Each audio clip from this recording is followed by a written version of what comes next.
ఇందాక చిత్రం శ్రీను గారు చెప్పినట్టు మనం ఒక మంచి కామెడీ సినిమా చూడాలన్నా, ఒక ఫ్యామిలీ ఎంటర్‌టైనర్ చూడాలన్నా, మళ్ళీ గో బ్యాక్ టు మంచి సినిమాలు, ఒక కల్ట్ సినిమాలకి చూడాలంటే, అటువంటి సినిమాలను అందించిన ఎస్వి కృష్ణారెడ్డి గారిని మాట్లాడవలసిందిగా రిక్వెస్ట్ చేస్తున్నాము.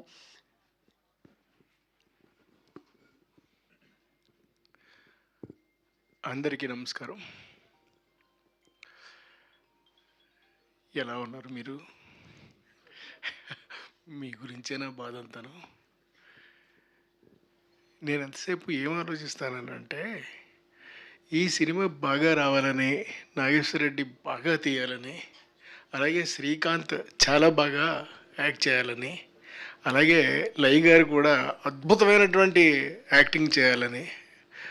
నేను ఇంతకుముందు చాలా సినిమాలు చేశాను శ్రీకాంత్ తోటి, లై గారితోటి చాలా సినిమాలు చేసినా కానీ ఇంకా నాకేంటో ఆ తృప్తి తీరలేదు. అందుకని వాళ్ళతోటి ఇంకా చేస్తానేమో తెలియదు నాకు. ఏ ఇక రాజేంద్ర ప్రసాద్ అంటారా, ఇంకా మా కుటుంబంలో ఒక సభ్యుడు. అటువంటి వ్యక్తితోటి ఈ సినిమా చేశారు అని అంటే అసలు మహా అద్భుతం అంతే. డెఫినెట్గా బాగుంటుందండి.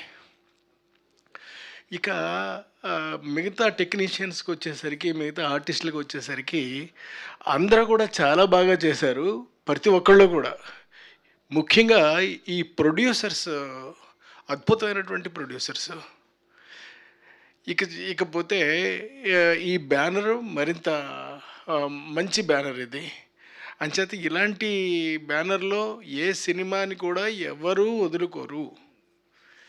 ఆ తర్వాత నేను చెప్పదలుచుకున్నది ఏమిటి అని అంటే ఇదే. ఇప్పుడు దాకా నేను మీకు చెప్పినటువంటిదే. ఓకే అండి, thank you very much. Thank you Krishnareddy గారు. Thank you very much. Thank you for joining with us today. Thank you so much. And producer of this film Chandu Nuthi గారిని మాట్లాడవలసిందిగా రిక్వెస్ట్ చేస్తున్నాం. డైరెక్టర్ గారు నాగేశ్వర రెడ్డి గారు అయిపోయిన తర్వాత రండి సార్. ఒక 2 వర్డ్స్ అంటే చెప్పేసి